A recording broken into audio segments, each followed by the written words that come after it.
Long ago, before there were any railways, the island of Sodor was ruled by kings.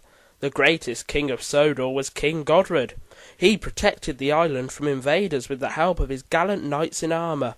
They called King Godred's reign a golden age, and King Godred wore a golden crown. But one day the crown was stolen. The thieves were caught, but they refused to say where they'd hidden the crown, and it was never seen again. The ruins of King Godred's castle can still be found on the Earl of Sodor's estate. These days, instead of knights, it's railway engines who charge about the island. It was a beautiful day on the island of Sodor, and Thomas and Percy were shunting trucks at Brendam docks. They were being a bit silly, and they accidentally knocked one of the trucks over.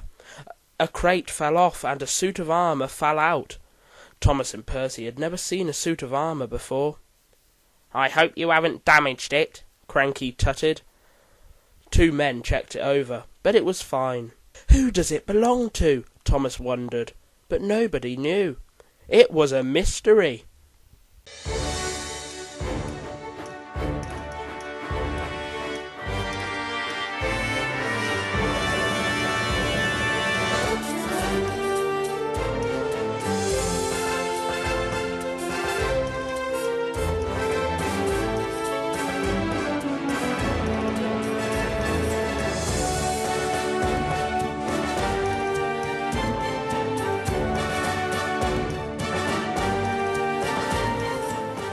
The next day the Fat Controller told everyone that Spencer was bringing the Earl of Sodor over from the mainland.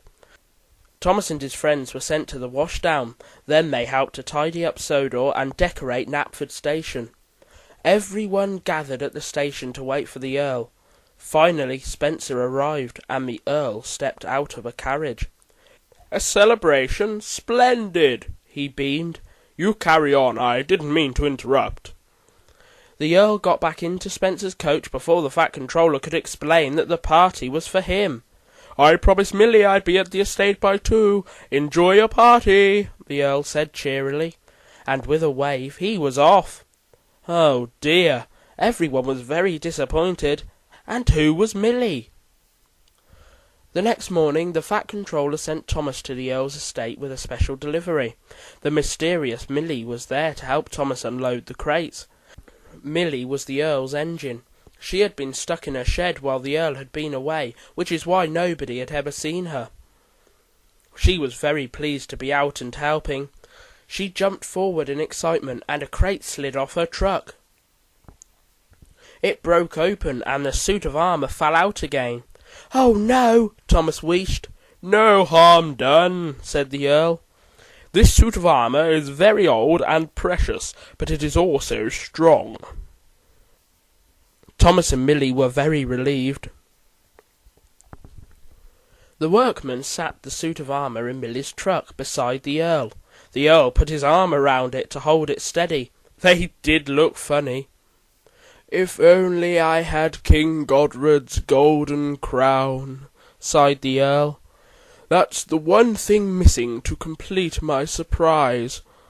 Millie set off, and Thomas was left alone to wonder about the Earl's surprise and the King's golden crown. That evening Spencer came back to Tidmouth Sheds. "The Earl has borrowed me to act as his private engine," he told the other engines proudly. Gordon didn't like Spencer showing off, and the two engines began to argue about who was the fastest.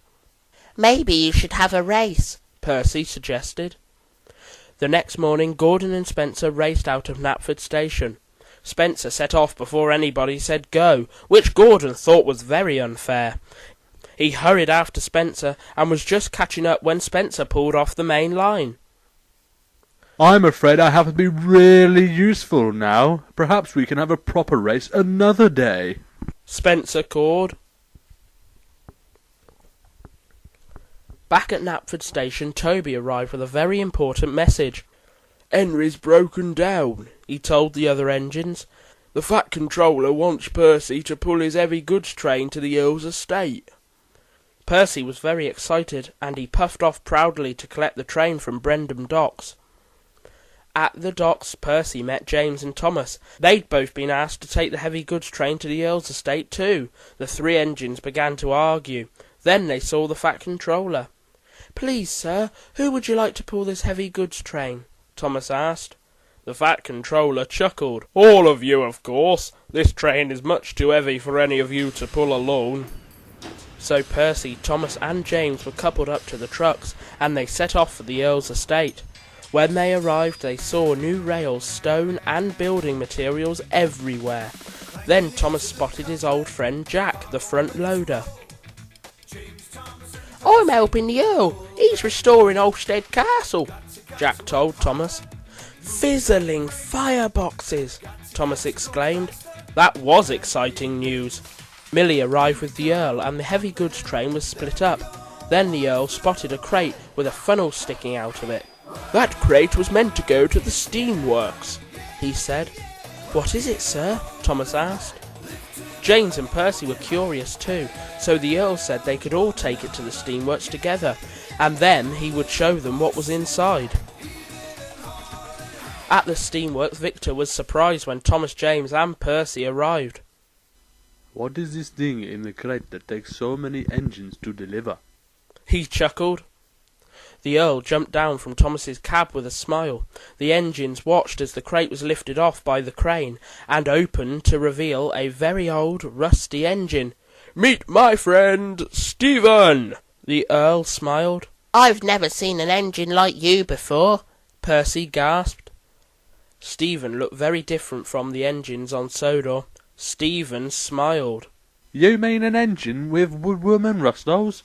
No one's seen me in a long time. I haven't turned my wheels in years. We will have you fixed up in no time, Victor promised Stephen. The men hooked Stephen to another train and took him away. "Sir, why are you rebuilding the castle? And what's inside your crates?" Thomas asked the Earl. The Earl smiled. "You'll find out soon enough. It's all part of my big surprise." "Is Stephen part of your big surprise too?" Thomas asked. "I have a very special job for Stephen, but don't tell him just yet. There's lots of work to do before he can start." Thomas promised to keep quiet. "I have a special job for you, James, and Percy too," the Earl added. Thomas couldn't wait to find out what it was. That night at Tidmouth Sheds, Thomas, Percy and James told the other engines about Stephen, and the next morning they all set off to visit him. When they arrived, they found Stephen hanging from a crane with his wheels removed, and he was delighted to have visitors. He began to tell them his story. I remember when most railways didn't have any engines, and the engines were pulled by horses. Stephen told them. We steam engines were the latest thing, and people were worried about us. We didn't always work right. But we soon proved we were stronger and faster than horses. I was lightning fast. They called me the Rocket.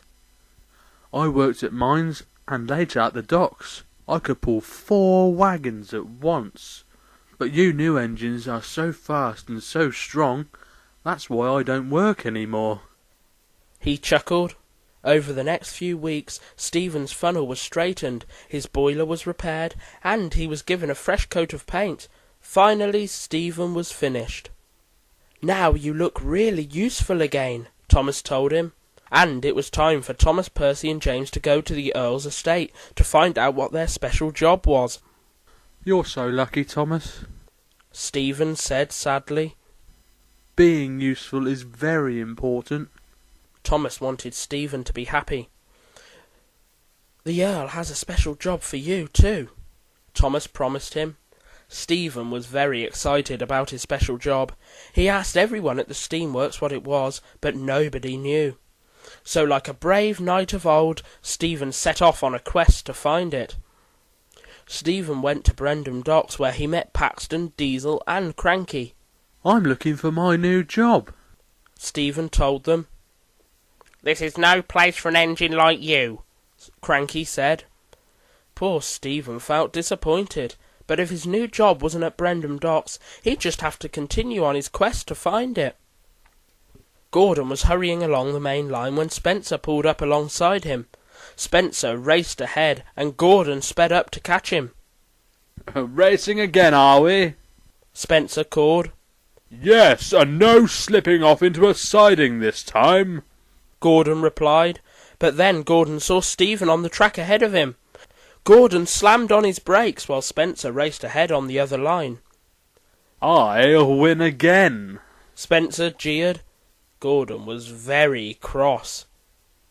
Thomas, Percy and James's special job was to help rebuild the castle roof.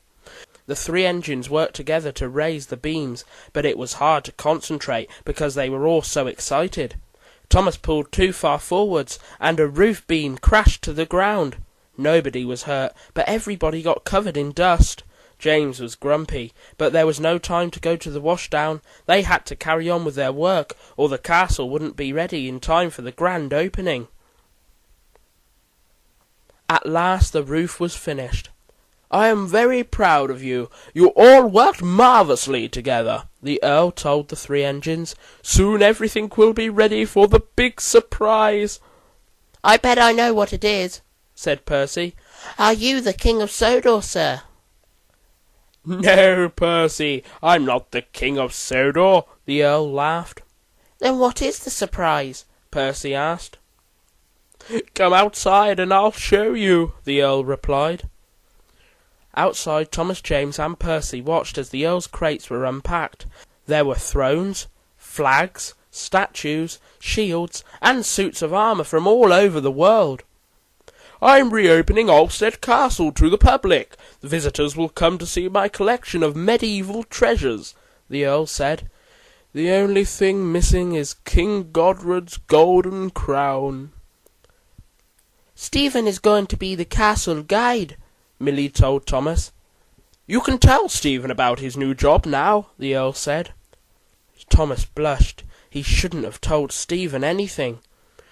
James steamed off to the washdown, and the Earl asked Thomas and Percy to take away the troublesome trucks. Stephen went to the Blue Mountain Quarry. I'm looking for my new job. Could it be here? He asked Rheneas. "Are you really strong enough for this kind of work?" Rheneas replied. I used to pull 4 wagons at a time when I worked at the mine. Give me a chance and you'll see, Stephen replied. Rheneas agreed, and Stephen was coupled to a long line of trucks loaded with slate. But Stephen wasn't strong enough to pull them forward. The men uncoupled one of his trucks, and Stephen tried again, but he still couldn't move them. Finally, Stephen only had 1 truck left. He managed to get it moving, but as he reached the bend in the track, the truck nearly ran him off the rails. Skarloey pulled up alongside Stephen. I don't think there's a job for you here, he said gently. The wagons I pulled at the mine were a lot smaller than these. Stephen chuckled. Are there any mines around here? There used to be an old mine near Ulfstead Castle ruins, Skarloey told him. So Stephen set off to find the mine. Stephen wasn't the only engine feeling slow that day. Gordon and Spencer were on the main line getting ready for another race when 2 engines they didn't recognise whooshed past them. Gordon and Spencer caught up with the engines at a red signal. The new engines were called Connor and Caitlin. "We've come for the opening of Ulfstead Castle to bring passengers from the mainland," Caitlin said. "We're having a race. Care to join us?" Connor asked. Gordon and Spencer looked uncomfortable. No, we're far too busy for racing, Gordon huffed. The signal turned green and Connor and Caitlin sped off. Gordon and Spencer were worried. They might not be the fastest engines on the island after all. Stephen went to the mine, but it was boarded up. Nobody works here anymore. Stephen sighed. Thomas was wrong. There isn't a job for me anywhere. I'm too old. He started sadly back up the overgrown track. Thomas and Percy were pushing the troublesome trucks to the docks, but when they reached a slope on the track, then there was trouble. The heavy trucks started to run away. They dragged Thomas and Percy down the slope, round the castle, and onto the overgrown track to the mine. Stephen saw the troublesome trucks fly round the bend towards him. He crashed through the wooden boards to get out of the way, knocking his funnel off. A boulder came loose and fell into the mine entrance. Stephen was trapped. Stephen raced around the mine, but he couldn't find a way out. As he hurried round another bend, he bashed into some rocks. When the dust settled, Stephen saw an old wooden chest had split open among the fallen rocks, and there was something shiny inside. Wobbling wagons. He gasped as he saw what it was. That evening Thomas went to the steamworks to find Stephen. Victor told him Stephen had left to look for his new job. Thomas was worried. He looked everywhere for Stephen. Nobody knew where Stephen was, and it was starting to get dark. Thomas went back to Tidmouth Sheds for the night and told the other engines that Stephen was missing. He might be in danger, Thomas wished. As soon as it was light, Thomas woke all the engines so they could search for Stephen. They hurried out of Tidmouth Sheds and raced along the branch lines, calling Stephen's name. Connor and Caitlin whooshed past them. They were shouting Stephen's name too. The engines split up and Thomas went to check the old mine. He spotted Stephen's funnel down below the track by the entrance to the mine. "Stephen!" Thomas shouted, blowing his whistle loudly. Inside the mine, Stephen tried to whistle back, but he was very tired from racing round looking for a way out, and he'd almost run out of steam. Thomas was just beginning to think that Stephen wasn't there when he heard a faint whistle from inside. "Don't worry, Stephen, I'm coming to rescue you, but I need help to move all these rocks," Thomas peeped. As quick as his pistons could pump, Thomas hurried to Ulfstead Castle to fetch Jack the front loader, then brought him back to the mine. Jack cleared the entrance and Thomas rushed inside, bravely moving along the weak track as it shifted dangerously beneath him. Then he saw Stephen up ahead. "Thomas!" Stephen cried. "I thought you'd forgotten about me. I'm afraid you were wrong. I'm not really useful any more," he finished sadly. "Nonsense," Thomas replied. "The Earl has a job for you, working on his estate. You're going to show all the guests around. You'll be the Earl's new knight in shining armour." Thomas pulled Stephen out of the tunnel to the sound of cheering crowds. Stephen felt very happy when he saw all the people who had come to see him. He was just going to tell the Earl about the chest he had found when the track suddenly gave way, leaving Stephen hanging over the edge. Any second Thomas and Stephen could tumble down the steep hillside. "Cinders and ashes! I'm slipping!" Thomas cried in alarm. "You need to brace the track!" Stephen shouted. Jack rushed forward and braced the track with his bucket. Thomas pulled himself and Stephen back onto solid ground, and everybody cheered again. "Bravo!" cried the Earl. "Now we must get ready. Tomorrow is going to be a very special day." The next day was the opening of Ulfstead Castle.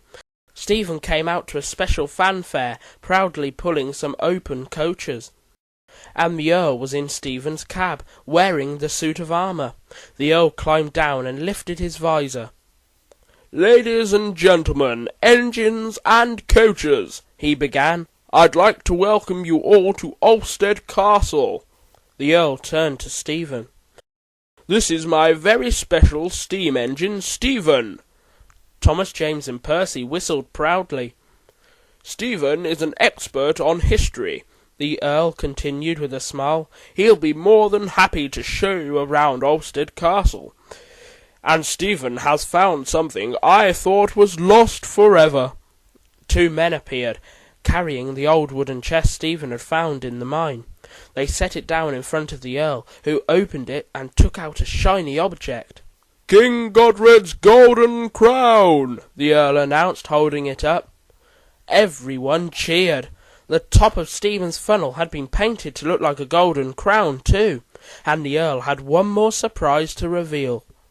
"In days of old, the knights of Sodor would race between the island's castles. Today we will race two of our own shining knights in armour, Connor and Caitlin," the Earl shouted. Connor and Caitlin rolled forward proudly. "Spencer and Gordon, why don't you race too?" Connor called. Gordon and Spencer smiled at each other, then rolled forward to join them. "Knights in shining armour," the Earl shouted. "On your marks, Get set! Go! Connor and Caitlin shouted together, and with that the 4 fastest engines raced off across the island, with all their friends cheering them along. Every day's a good, good day for Thomas and his friends.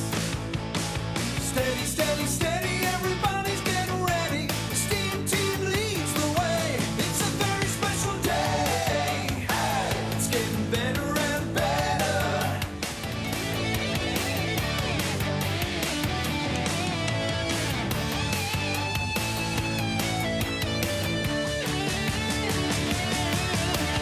We switch woo-woo, they know what they have to do. They are a useful crew. It's a very special day. It's getting better and better. Now everybody say hey. It's gonna be a great day. It's getting better and better. Now everybody say hey. It's gonna be a great day. It's gonna be a great day. The end.